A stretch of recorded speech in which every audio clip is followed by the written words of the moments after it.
Hoje vamos falar mais uma vez sobre ansiedade, mas de forma bem específica sobre os pensamentos, né? Qual o poder dos pensamentos quando a gente fala sobre ansiedade?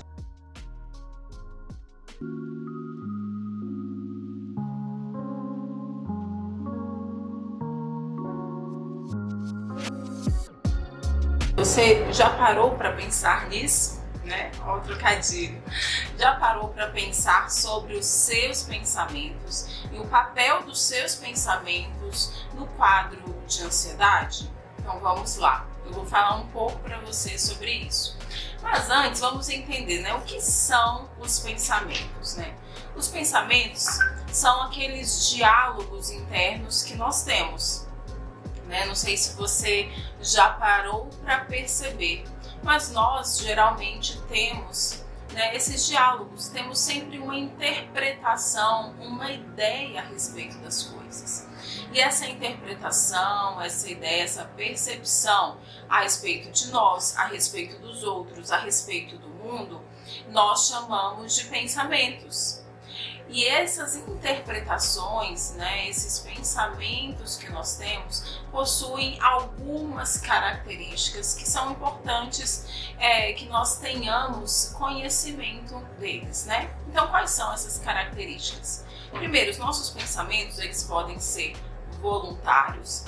Então, nós, por iniciativa, nós temos ali algum raciocínio, alguma avaliação. Ou podem ser involuntários, eles simplesmente aparecem, Especialmente quando nós falamos de ansiedade. Os pensamentos simplesmente surgem sem um direcionamento nosso, sabe? Eles simplesmente aparecem. Os pensamentos, eles também podem ser rápidos, surgirem e irem embora de forma muito rápida. Ou eles podem ser mais persistentes, sabe?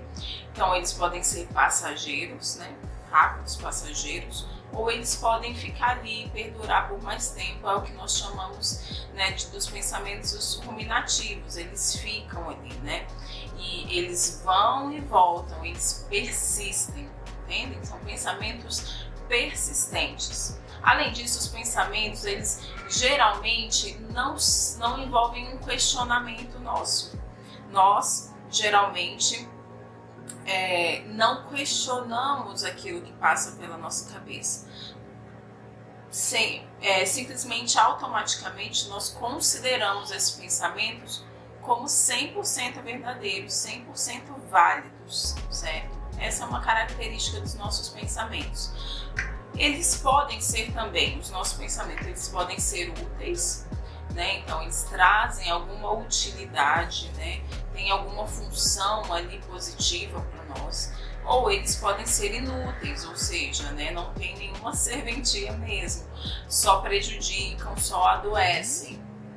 Os pensamentos, eles podem se manifestar como palavras, eles podem se manifestar como imagens, então assim, podem surgir imagens na nossa cabeça, Às vezes a gente está em alguma situação que nos lembra algo, então uma lembrança também pode ser um pensamento, Então palavras, imagens que surgem, lembranças de coisas que já aconteceram, até mesmo sons imaginários, Ali na nossa cabeça a gente consegue reproduzir sons, que servem ali, funcionam como pensamentos também.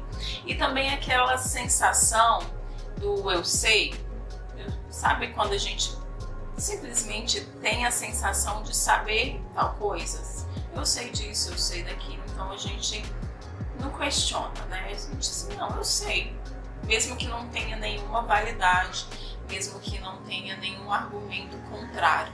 Então essas são características dos nossos pensamentos, Então eles podem ser voluntários ou automáticos, eles podem ser passageiros, rápidos e passageiros, ou eles podem ser mais persistentes, eles podem ser úteis ou não úteis, e podem ser palavras, podem ser imagens, lembranças, sons e aquela sensação do eu sei.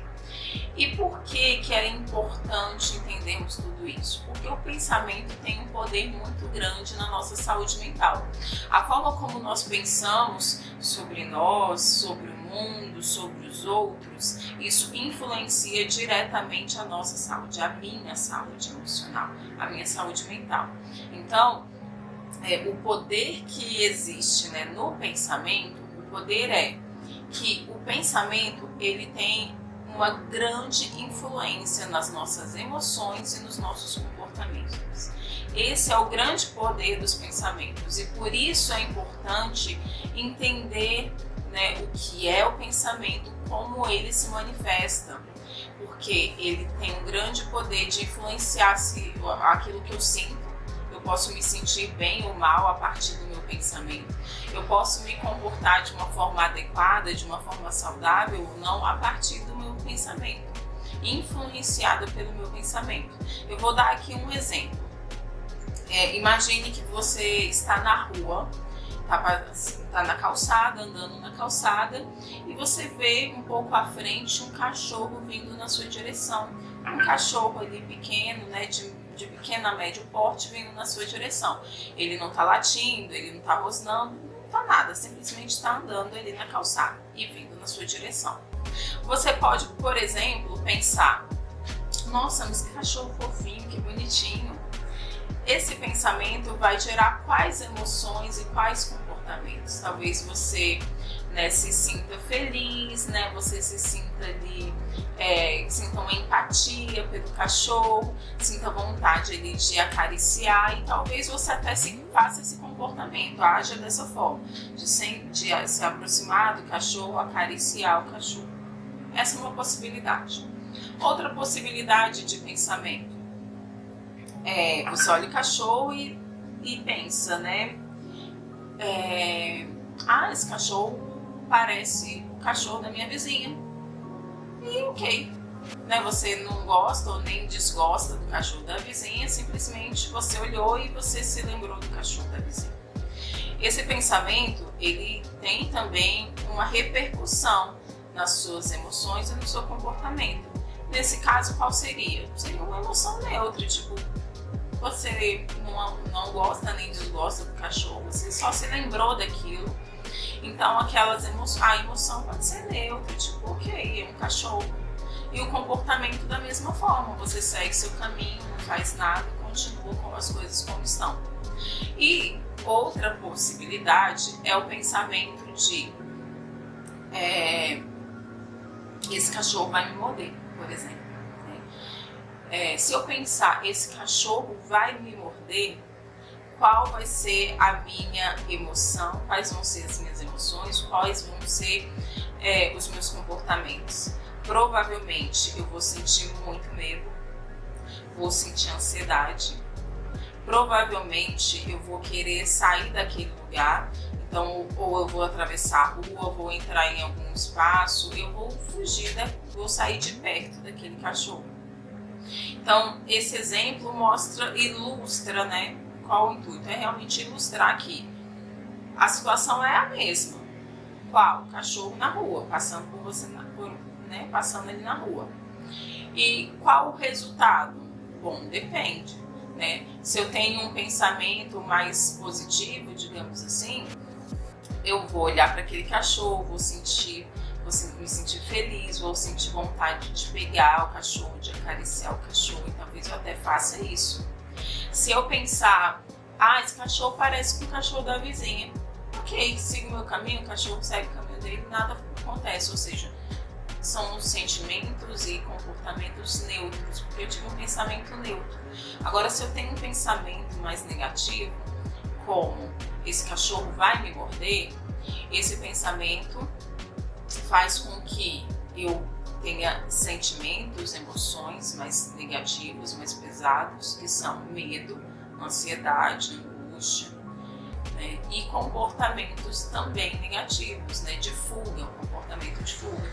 Eu atravesso a pista, eu entro dentro de uma casa, eu saio correndo e gritando, eu faço alguma coisa para sair daquela situação que causa medo, que causa ansiedade, que causa angústia. Então vocês percebem quão importante é o nosso pensamento, como é importante eu conseguir perceber quais pensamentos eu tenho tido, né? Qual o padrão de pensamento que geralmente eu tenho. Olha, quando nós falamos de pensamentos ansiosos, os pensamentos ansiosos também têm algumas peculiaridades. Quais são as peculiaridades dos pensamentos ansiosos? São pensamentos, né, lembra que eu falei as características um pouco antes? São pensamentos geralmente inúteis. Ou seja, não tem uma utilidade, eles não me servem para nada, me adoecem, me prejudicam. E aqui eu vou até abrir um parêntese, né, nesse aspecto do inútil. O pensamento ansioso, até um certo nível, né, ele pode ser saudável, porque o pensamento ansioso ele vai me preparar, me precaver, né, diante de situações que eu entendo como ameaçadoras. Mas num certo nível é saudável, porque, por exemplo, se pensar em uma prova me causa ansiedade, essa ansiedade vai me fazer me preparar para a prova. Agora, se a ansiedade é um nível muito alto, eu vou ter insônia, eu vou ter taquicardia, eu vou ter dificuldade de me alimentar, né? Eu vou perder o apetite, ou então eu vou comer demais. Então, até um certo nível, é saudável essa ansiedade. Agora, se essa ansiedade, né, se o pensamento ansioso for muito exagerado, se o nível de ansiedade estiver muito alto, então esse pensamento deixa de ser útil. Então, por isso que eu falei aqui, o pensamento ansioso, né, esse pensamento muito ansioso, muito exagerado, ele é inútil, porque ele nos adoece, ele nos prejudica. Bom, então o pensamento ansioso, ele é inútil, ele é negativo. Negativo em que aspecto? Quando eu sinto ansiedade, quando eu estou ansiosa, eu tenho uma tendência a perceber mais os aspectos negativos. A minha atenção fica seletiva, então eu percebo muito mais os estímulos negativos, as situações problemáticas, as situações ameaçadoras, as preocupações, sabe? Do que os aspectos positivos. Isso não é intencional, não é porque eu sou pessimista, não é porque eu não gosto de ver o lado positivo das coisas. Isso simplesmente vem, né? É como o próximo aspecto aqui do pensamento ansioso. É um pensamento automático, ele simplesmente acontece, ele vem, né? Não existe ali uma avaliação minha a respeito daquilo. Naturalmente, né? Ele involuntariamente acontece esse pensamento negativo. Isso porque por conta dessa atenção seletiva. Eu tenho uma tendência, quando eu estou ansiosa, eu tenho uma tendência a perceber muito mais, né, os aspectos negativos, né, as ameaças, as preocupações. Esta é uma característica da ansiedade. Além disso, são pensamentos muito exagerados, né? São pensamentos desproporcionais à realidade. Então, se você parar para avaliar um pensamento ansioso, você vê que assim não tem lógica, sabe? Não tem uma plausibilidade, não existem argumentos que comprovem aquele pensamento. Vou usar ainda o exemplo do cachorro. Então, o pensamento em relação ao cachorro, o pensamento que gerou ansiedade foi aquele pensamento: esse cachorro vai me morder. Esse foi o pensamento que gerou ansiedade, que gerou medo, que fez com que, né, eu atravessasse a pista correndo, gritando, ou pedisse ajuda para algum morador de uma casa próxima, mesmo que fosse desconhecido.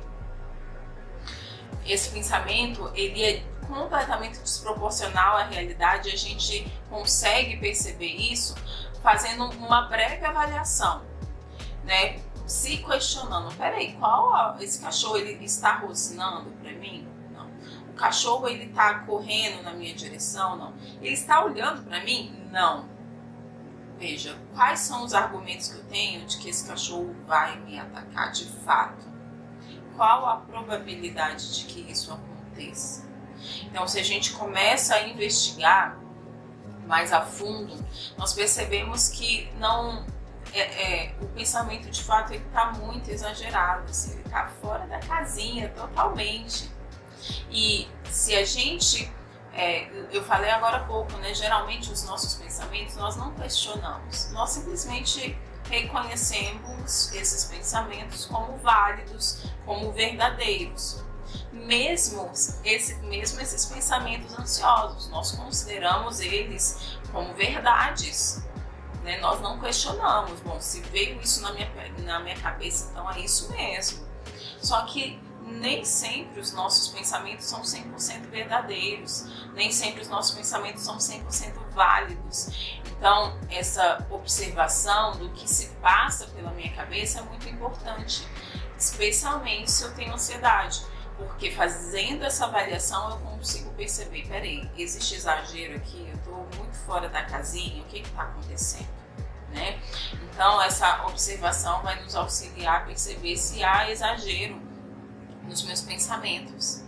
Outro exemplo, né, outra característica desses pensamentos, eles são repetitivos. Né? Então vem agora, né, eu vejo o cachorro, penso, ele vai me atacar, ele vai me morder. Aí saio correndo, atravesso a pista e lá tem um pincherzinho amarrado na árvore. E aí eu penso, meu Deus, esse cachorro também vai me morder. Eu saio correndo dali. Aí no dia seguinte eu encontro o cachorro da vizinha na escada, esse cachorro vai me morder. Esse pensamento, ele vai se repetindo em diversas situações. Esse exemplo que eu estou dando de medo de cachorro se refere à fobia específica, que é um tipo de transtorno de ansiedade. Então, pessoas com fobia específica, diante de um determinado gatilho, né, que pode ser um objeto, pode ser um animal, pode ser alguma coisa, enfim, diante de determinados gatilhos, a pessoa sente um grande medo e vem, além desse medo, que é a emoção, vem aquele desejo de fugir daquela situação, de evitar aquela situação temida. Esse é um exemplo de ansiedade que acontece em fobias específicas. Mas isso também pode acontecer em ansiedade generalizada, por exemplo, né, são preocupações, né? O conteúdo da ansiedade está direcionado a diversas coisas, né? Não a um objeto específico, mas são diversas coisas presentes no dia a dia. Então, são contas para pagar, a saúde do filho, o relacionamento, a limpeza da casa, as compras do mês, a manutenção do ar-condicionado, as coisas do trabalho, o carro que tem que trocar o pneu, a gasolina, sabe? A ansiedade generalizada vem de todos os lados, né? São diversas questões que geram preocupação, que geram ansiedade. E aí, são pensamentos que, mais uma vez, são pensamentos repetitivos, são intrusivos, sabe? São de difícil controle. A gente pode até fazer um esforço, né? Eu até me esforço para controlar esses pensamentos, para controlar essas preocupações, mas não consigo, é muito difícil controlá-los. Apesar de difícil, completamente possível, né? Aqui eu já dei algumas dicas em lives anteriores de como controlar os pensamentos, por exemplo. E esses pensamentos, os pensamentos ansiosos de forma específica, eles são muito influenciados pelo que nós chamamos de erros de pensamento ou distorções cognitivas. Amanhã, inclusive, na live de amanhã, eu vou falar sobre essas distorções cognitivas, esses erros de pensamento. Então, são formas, né, distorcidas de perceber as coisas ao nosso redor, de perceber a realidade. E ok, todos esses pensamentos, eles envolvem algo em comum, né? Essas características que eu falei, né? De serem inúteis, negativos, exagerados, repetitivos, automáticos, involuntários. Tudo isso eles envolvem uma percepção aumentada em relação à ameaça. Então, nós percebemos a ameaça de forma exagerada, de forma aumentada. E isso envolve o que? Essa percepção aumentada. Envolve uma percepção também distorcida da gravidade da situação. Então, quando eu vejo aquela situação, eu a interpreto, veja que é um conceito do pensamento, né? Então, interpreto aquela situação como algo muito grave. É muito grave aqui. Então, assim, uma pessoa não ansiosa, por exemplo, olha ali o cachorro na rua e provavelmente vai ter um pensamento neutro, os sentimentos e comportamentos neutros. Agora, uma pessoa, né, com uma fobia de cachorro, por exemplo, já vai ter o quê? Uma percepção de gravidade muito exagerada, bem aumentada. Ela olha aquela situação de um cachorrinho passeando na rua como algo muito grave. E eu falo isso assim, não quero que transpareça um desrespeito, um deboche, não é isso, de forma alguma. Pessoas com fobias, ou seja qual for o tipo de transtorno de ansiedade, sofrem demais, né? Geram um grande sofrimento, seja um medo a respeito de animal ou de alguma coisa, elevador, avião, por exemplo, seja ansiedade generalizada, que são esses excessos de preocupação, excessos de pensamento que roubam concentração, que geram, né, tanto desconforto físico, o pânico, né, que no pânico nós interpretamos de forma distorcida, percebemos uma ameaça muito aumentada em relação às sensações físicas que nós sentimos, né, os sintomas físicos, nós interpretamos, né, de forma muito exagerada. Então vem, né, o transtorno do pânico e qualquer outro transtorno, né, agorafobia, né, mutismo seletivo, enfim, cada transtorno de ansiedade com sua especificidade. Quem não sofre com ansiedade ouve essas coisas e pensa, nossa, mas que loucura, que exagero, que esse fulano está exagerando demais, né?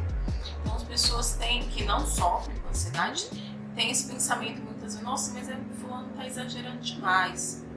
Só que assim, quem sofre, né, entende muito bem que assim, não é algo intencional, como eu falei, é completamente involuntário e automático.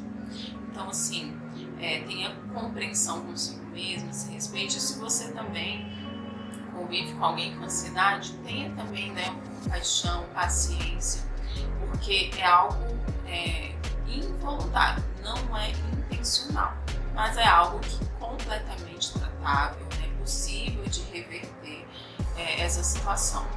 Bom, eu falava sobre os aspectos da ameaça, né? Então, um dos pontos da ameaça é a gravidade, né? Então, a gente percebe as coisas com uma gravidade muito elevada. Outro ponto nós percebemos, né? Eu percebo quando eu estou ansiosa, eu percebo, né? Tenho uma ideia de que a probabilidade de que aquela situação, aquele medo, né? Aquele anseio, aquela preocupação que eu tenho na cabeça, a probabilidade de que aquilo aconteça é muito grande. Não, essa probabilidade, ela não é construída a partir de evidências, a partir de um raciocínio lógico. Essa probabilidade simplesmente vem na cabeça, é certeza de que isso que eu estou pensando vai acontecer, é certeza que se eu passar do lado desse cachorro ele vai me morder. Esse cachorro, aquele que eu encontrei do outro lado da pista, o cachorro da vizinha que eu encontrei, é certeza que ele vai me morder. Então, é uma percepção muito distorcida dessa probabilidade também. Além disso, nós nos vemos muito vulneráveis. Quando eu estou ansiosa, eu tenho uma dificuldade de perceber a minha capacidade de lidar com os problemas. Eu me vejo vulnerável, né? Eu subestimo essa minha capacidade de lidar com problemas, subestimo a minha capacidade de lidar ali com uma situação onde o cachorro pode talvez tentar me morder. Então, assim, subestimo a possibilidade de eu conseguir fugir, subestimo a possibilidade de talvez ele estar ali na coleira. Eu subestimo, né, a minha capacidade de lidar com aquilo. E além de subestimar a minha capacidade de lidar com o problema, com a situação temida, eu também não consigo identificar pontos de segurança. Então, eu me vejo completamente completamente ali vulnerável, eu não tenho com quem contar, eu não sei o que fazer, eu tô ali, sabe, à mercê da situação de ameaça. E tudo isso junto vira assim algo muito explosivo dentro de nós, né? Pensa, dentro de nós existir, né, essa ideia de que algo muito grave vai acontecer, a probabilidade de que aconteça é muito grave, é muito alta, né? Eu não vou conseguir dar conta disso, eu não consigo lidar com essa situação e eu não tenho a quem recorrer, não tenho nenhum ponto de segurança. Isso é extremamente angustiante, gera muito sofrimento. E essas são as características comuns nos pensamentos relacionados à ansiedade, né? São pensamentos comuns em pessoas que sofrem com ansiedade. E o que é possível fazer para reduzir esse sofrimento? Ontem eu falava um pouco sobre isso na live, né? É preciso, primeiro, se observar. Observe a si mesmo, faça o exercício de identificar quais são esses pensamentos automáticos, esses pensamentos ansiosos que estão surgindo na sua cabeça. Quando você começa a ficar ansiosa, qual a primeira coisa que surge na sua cabeça? Vem alguma palavra, alguma frase, algum, sabe, pensamento, ou alguma imagem, alguma lembrança, ou vem aquela sensação, eu simplesmente sei que isso vai acontecer. O que está passando na sua cabeça ali naquele momento da ansiedade? É muito comum as pessoas falarem assim, nossa, mas parece que veio do nada, né? Eu comecei a ficar com taquicardia, mão suar, né? Comecei a passar mal, tenho um ataque de pânico e do nada. Então, assim, a sensação é essa mesmo. A sensação é que tudo isso vem do nada. Mas na prática, tem ali algo, né? E esse algo se chama pensamento. Existe ali um pensamento que desencadeou a emoção, e a ansiedade é uma emoção, né? Então houve ali um pensamento que desencadeou a ansiedade, que desencadeou o medo, que desencadeou a angústia. Houve ali um pensamento anterior que desencadeou também os comportamentos muitas vezes inadequados, comportamentos muitas vezes de fuga, né, de evitação ou até mesmo de ataque, porque a ansiedade está relacionada a um mecanismo do nosso cérebro chamado resposta de luta ou fuga, onde o nosso organismo se prepara diante da ameaça para lutar ou fugir. Então, quais são os comportamentos comuns? Comportamentos de fuga, de procrastinação, de evitação da situação temida, ou, por outro lado, de comportamentos de enfrentamento, de agressividade, de impaciência, por conta dessa percepção. Bom, se eu estou diante de uma ameaça, eu preciso lutar ou fugir, né? E o nosso organismo nos prepara para isso, né? Fisicamente nos prepara, nos deixa mais tensos, né? Vem o coração acelera, a respiração acelera, né? Músculos tensos, boca seca, mão fria, tremores, enfim, né? São diversos os sintomas, né? Alguns mais comuns, outros menos comuns, mas tudo isso por quê? Porque houve ali uma percepção, um entendimento de que existe uma ameaça. Então, primeiro se observe, né? Tente identificar quais são esses pensamentos, o que tem passado pela minha cabeça nesses momentos de ansiedade.